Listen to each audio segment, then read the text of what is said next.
Okay, this is Maui Real News, take 47. I came back to let you know. Got a thing for you, and I can't let it go. Aloha, and welcome to Maui Real News. I'm your host, Brother Chris. We're keeping it real and giving it to you straight, just the way you like it. We've got a good show for you today. It's just amazing when you do a show on corruption, how much material you have. My first memorable moment with corruption in the County of Maui was meeting my brother Richard back around 2010. Richard Dansel, here's a shout out to you, Richard, up in Hawaiian homelands, Keokea, Agland. My brother Richard helped to head up the maintenance department at Kula Hospital for many years, and his parents were both nurses up there when he was growing up. Richard was the makua for Nakupuna o Maui, and has worked tirelessly to promote his Hawaiian culture under the banyan tree in Lahaina. We did a cultural assessment documentary together in Lahaina, actually. Maybe Okaku could run that one again. It's timely. Richard was instrumental in creating the emergency room at Kula Hospital, and I met up with his wife because, well, Richard had been in bed for a month with depression and gout brought on by his wrongful termination by Kula Hospital. Yep. That's what you got for knowing too much about all the OSHA violations up there and trying to get someone to do something about it. Well, Richard and I fought the good fight back then and lost. But Richard turned to his incredible talent as a Hawaiian musician and ended up helping to start the first farmers market in Kula and set the tone for the environment with his music. He's now helping develop the farmers market in Keokea next to Grandma's. He's also been invited to play at the MAC. That is, when he's not working the land of country. Thank goodness for corruption, or we might not have his music or vegetables. I mean, it's sad but true that God can and does bring good out of evil. And that's why we're doing this show. Because people get hurt on Maui by those who abuse or misuse their power and cover up stuff. Many people. And that's just not okay anymore. We've got to be better than that. I have firsthand knowledge about much of the material I am presenting, which comes from a case I worked on from 2013 to 2017, which is where much documentation of corruption with the Department of the Corporation Counsel surfaced. What was even more shocking than the information was discovering that no one was willing to do anything about it, or believed they could. That is because our own county's Department of Government Attorneys, the Department of the Corporation Counsel, had become a third branch of government. Has. Essentially beholden only to themselves and the selective private interests that they serve. And in this episode of Maui Real News, I'm going to prove that to you. But first this. During my last show, I stated that often government protects government, which is true, but sometimes it doesn't. Especially when you have a judge who can see both sides clearly.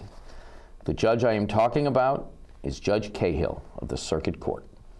In Ocean Resort Villas and Ocean Resorts Villas North versus the County of Maui, Judge Cahill ruled that the county must return $10.7 million plus interest in attorney's fees and costs to these timeshare taxpayers.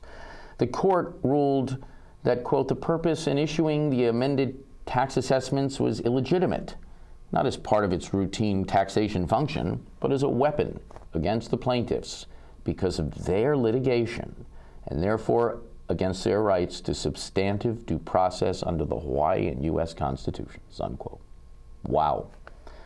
Corporation Counsel attorneys violating the rights of taxpaying residents? Really? Because these residents and their businesses sued them for good cause? I can't believe it.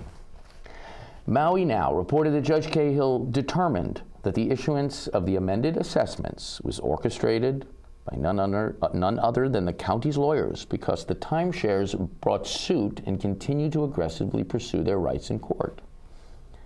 You mean they sued to defend themselves from our county's lawyers' unlawful acts, and so the same county lawyers retaliated against them by amending their tax assessments so that they would have to pay more taxes. They took over the real property tax division and weaponized it. Seriously? For real? That's what I mean by saying that they have become a third branch of government. I mean, not legally or anything. They're just supposed to be a department of lawyers which work on behalf of the public interest of the county and advise the mayor and the council, who are supposed to be their clients. But as you can see, that's not how it really works, is it? And then, of course, there's the emotional maturity and mental stability of this third branch of government. It's like if your kids couldn't catch any waves because there were too many tourists in the water. So while you're cooking dinner, they take the keys to your car, go out driving, and intentionally try to run some random tourists off the road. I mean, really? Okay, it's a crazy analogy, but you get my point, right? Right on, Judge Cahill. One for the people. Of course, the county lawyers are appealing his ruling. I mean, what else can they do?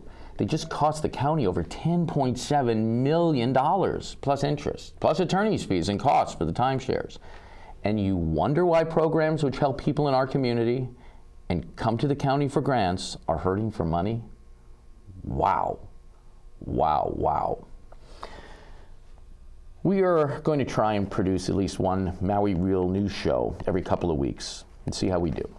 You can follow us on Twitter at Maui Real News at News Maui, and if you miss a segment on Akaku, you can go to YouTube and type in Maui Real News. You can also find posted materials at mauicauses.org. Okay, before we get to the headlines, it's time for our Donkey of the Week award. This week's award goes to Peter Martin, a developer who wants the county to approve his development company's housing proposals in Lanipoco. However, he did an infamous development in Olowalu in 2000, which required him to meet many terms and conditions, which he didn't do. And so in spite of his connections in the county, an honest zoning inspector caused issuance of a notice of noncompliance for his development 10 years later. And Mr. Martin was forced to go back to complete the required terms and conditions to come into compliance. Today, now almost 20 years later, many of those same conditions, including historic preservation and fire mitigation, continue to be out of compliance. There are still no greenways after fires which already caused destruction in Olowalu. And ironically, one of the concerns now being brought up in Lanipoco is fire mitigation. Okay, Mr. Martin, really? You haven't met the terms for the fire mitigation required of your development in Olowalu still 20 years later, and you want the county to approve more proposals from you in a dangerous brush fire zone? And why hasn't the county issued the fine set forth pursuant to lawful enforcement? You probably owe around $20 million by now. Now that would build a lot of affordable housing, wouldn't it? And without more gentlemen's housing, which we don't need, and which our existing infrastructure, including water, cannot handle. Okay, we're going to take a short break and be right back. We're back. In our last show's shout-out segment, I invited Mayor V and Council Chair Kelly Kay to go to lunch together. You know, like getting Trump and Nancy Pelosi to eat lunch together. It might give everyone some hope, like something good might happen. Well, I can now report that Ms. King's office has officially said that she will go to lunch with the mayor anytime, and the mayor's office has said the same. So Ms. King's executive assistant, Michelle, and Deidre, the chief of staff for the mayor, will be setting it up. The G2 summit is officially on. Now, did they appreciate my matchmaking to facilitate this occasion? Nah. But is it necessary for the health and well-being of our community? Sure it is. So whether it's hamburger steak or sushi, I will continue to report on this developing story. Now let's go to our headline stories.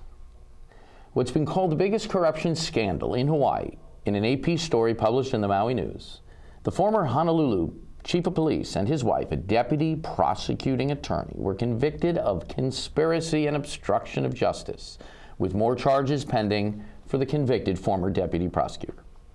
It took a special federal prosecutor to intervene. So are the feds coming to Maui next?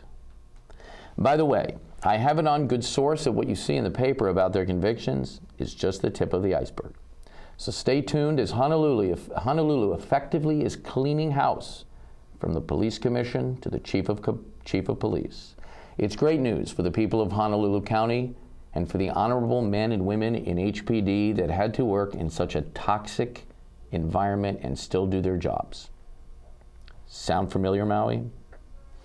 The citizen's complaint, which we spoke about in the last show, against the Corporation Counsel Moana Lutey, is now online at mauicauses.org. It outlines 4 categories, which include numerous acts of alleged misconduct, which many citizens believe constitute serious violations, justifying her removal from office. The allegations also include the manufacturing of a false government record presented in court, which misrepresents a shoreline management area permit, which has been in non-compliance, like in Olowalu, for 20 years.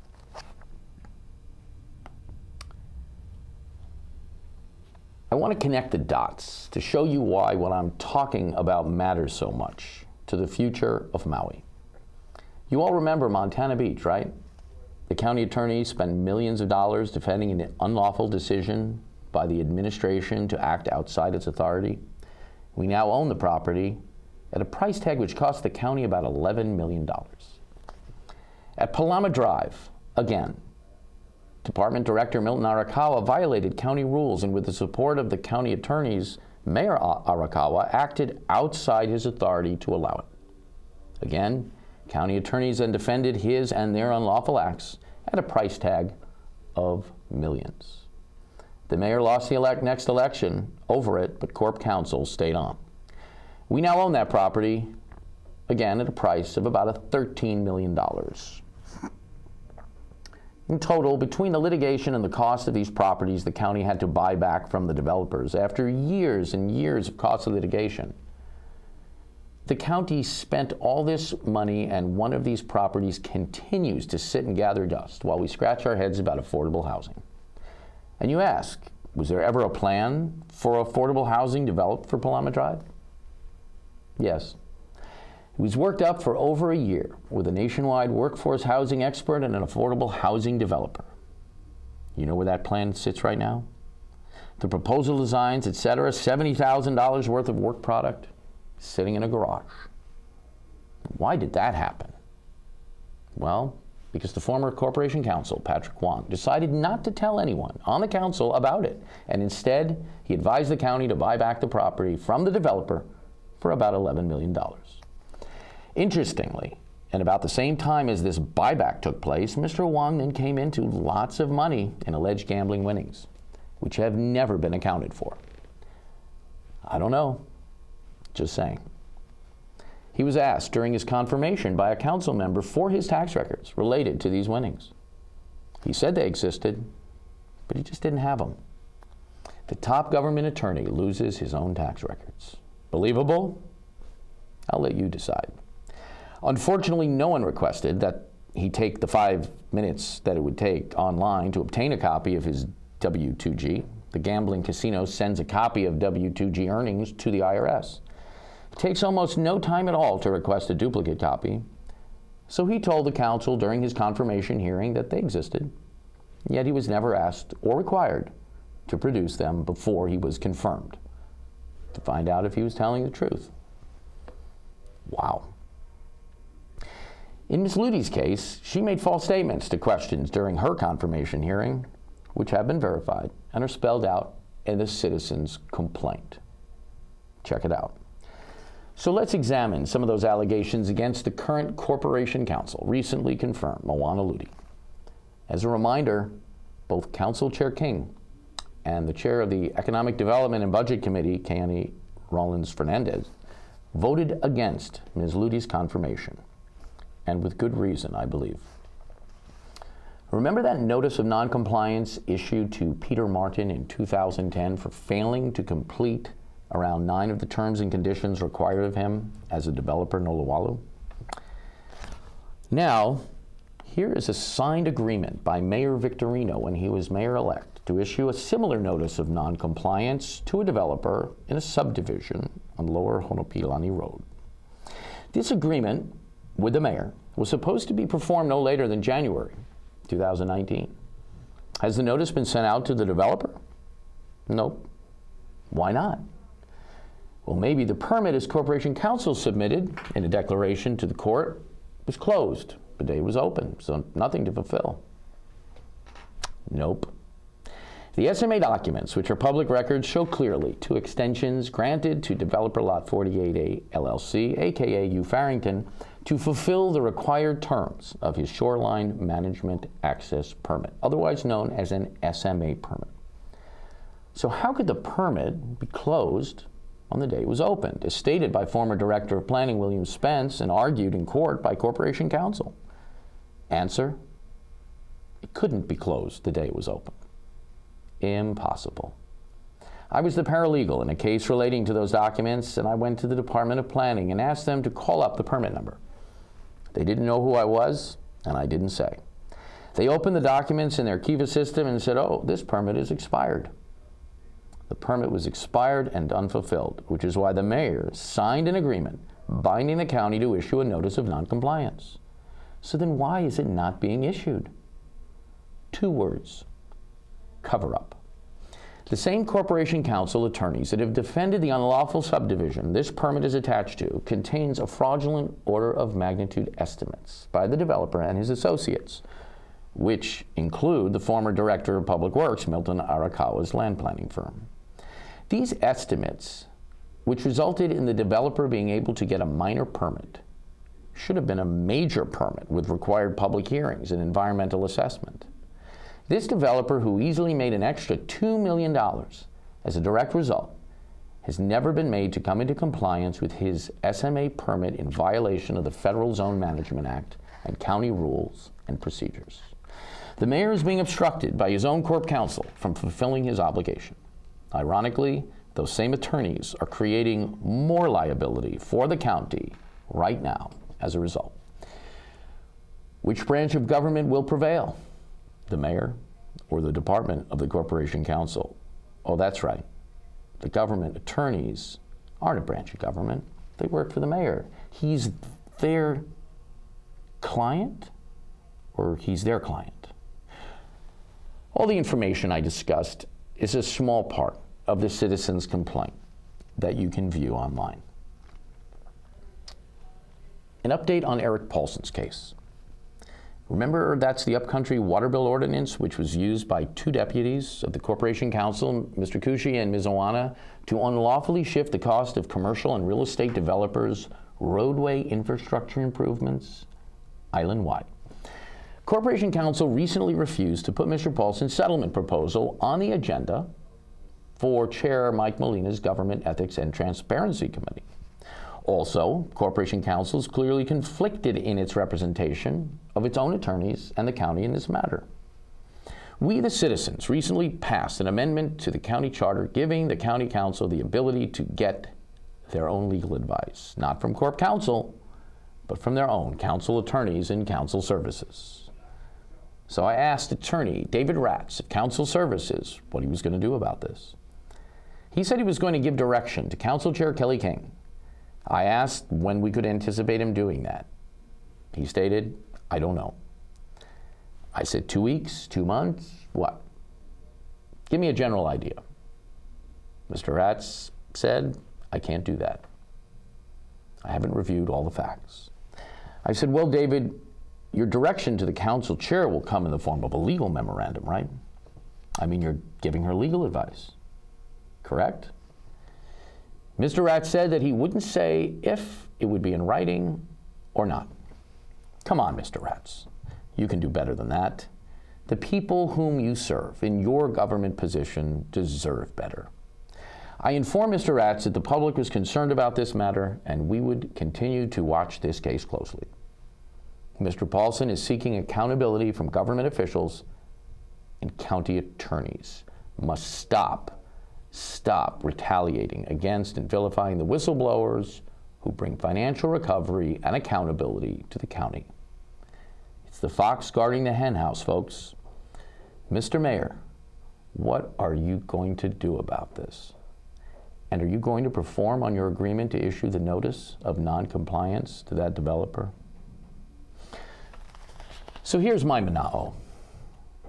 Elected county officials, when it comes to issues of those abuses and misuses of power, conspiracy, obstruction, and cover-up by any one official or within or by a department, before you rush to judgment and do what you do normally, which is nothing, you could consider the alternative, which is doing something.